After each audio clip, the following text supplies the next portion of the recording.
and welcome back to another episode of Learn Wine, Love Wine. So today we're looking at Pouilly Fumé versus Sauvignon Blanc.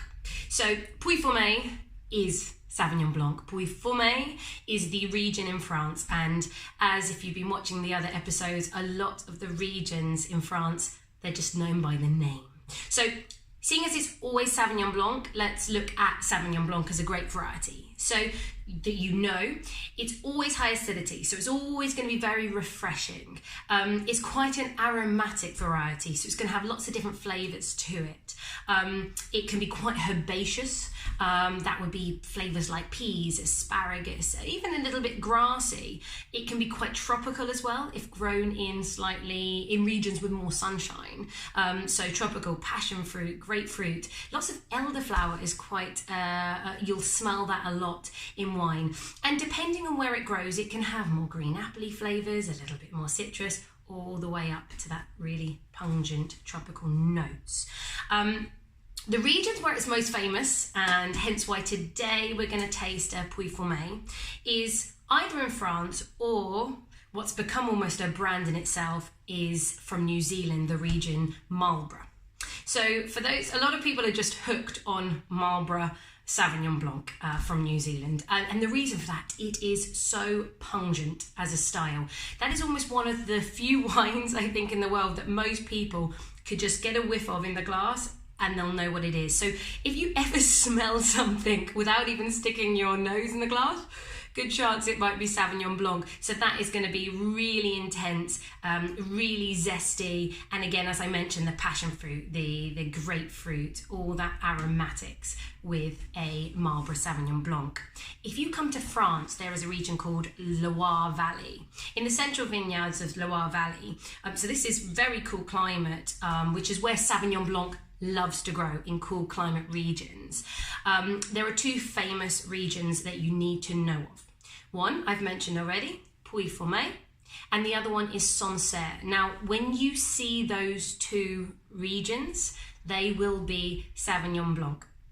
So you're going to know what it's going to taste like, except instead of the pungent, intense tropical notes that you would get in Marlborough, you're going to get a much more elegant, much more restrained style. So much more of the green apples, a little bit of citrus, and it will be a little bit more minerally. So when I say minerally, I mean like a little bit more flinty.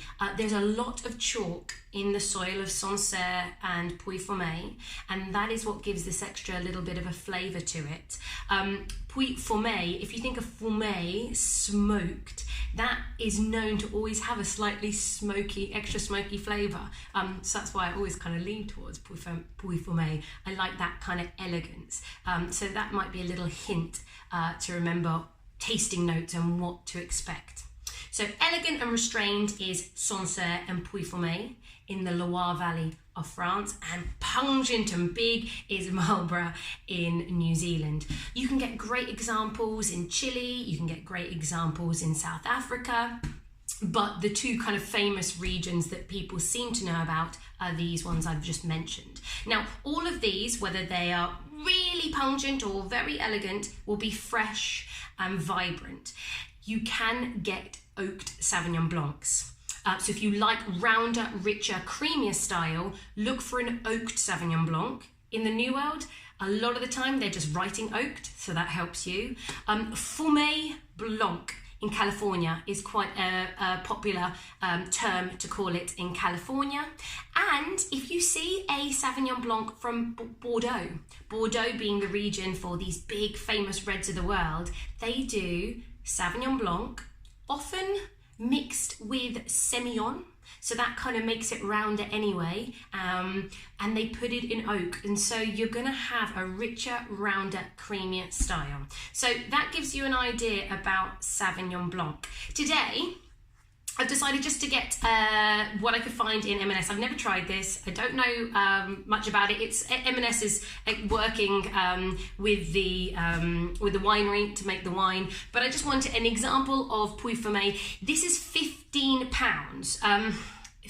It's difficult to get really good examples of Pouilly Fumé at £15, I find, because it's such a premium region.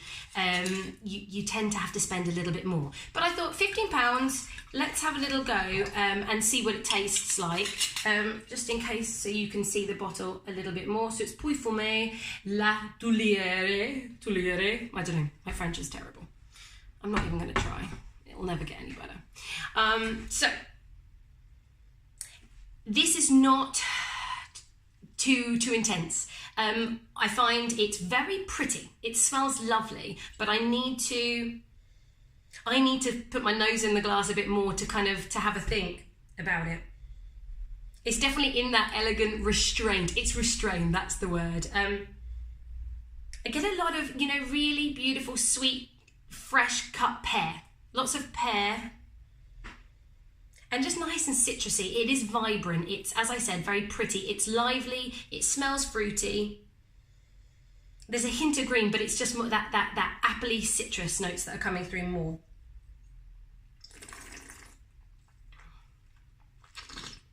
Now that flintiness that I talked about, that's very apparent on the palate. You get a lot of, it's quite wet stones. If no one knows what I mean, go and lick a wet stone. I mean, clean it first, maybe, I don't know. It has that flinty, chalky, wet stone minerality to it. And you can really taste it, almost like a dustiness, but in a really, really rewarding way. And a little bit more of that green notes are coming out on the palate, like gooseberry, actually. So it's got that slightly sour finish, but in a really, really lovely way. Yeah, citrusy, gooseberry, little green, and nice and flinty. Is this the best Pouilly Fumé in the world? Definitely not. Certainly really, really easy drinking. And has those flavours that are typical of Pouilly Fumé. So if you've never tried it, this is a good starter, okay? And then hopefully work your way up. This would be perfect with scallops, with oysters, with seafood. It's a light wine, so again, lighter, more delicate dishes. Actually, this would be great with sushi, that kind of just anything that's just quite light and not too intense. If you were going to go for something like a Marlborough Sauvignon Blanc that's more stronger flavours, that's where you could kind of start doing more salads with even some more vinaigrette dressings. Sauvignon Blanc goes really well with, again, think about the green notes, so green vegetables and of course salad. It goes perfectly with goat's cheese. That is a #1 tasting pairing that you can do really, really well. And if you were going to get an oaked Sauvignon Blanc, then put it with something richer, like take a chicken in a creamy sauce, take a pasta with a creamy sauce, those kind of things that will be rounder and a little bit more intense. So hopefully you learn a little bit about Sauvignon Blanc and then the regions in which the labels might say things. If you like this video, like, share, subscribe. As I keep on saying, any great varieties you want me to do, let me know. And hopefully Sauvignon Blanc now makes a little bit more sense. So thanks very much for joining me, and you'll see me again soon. Cheers, guys.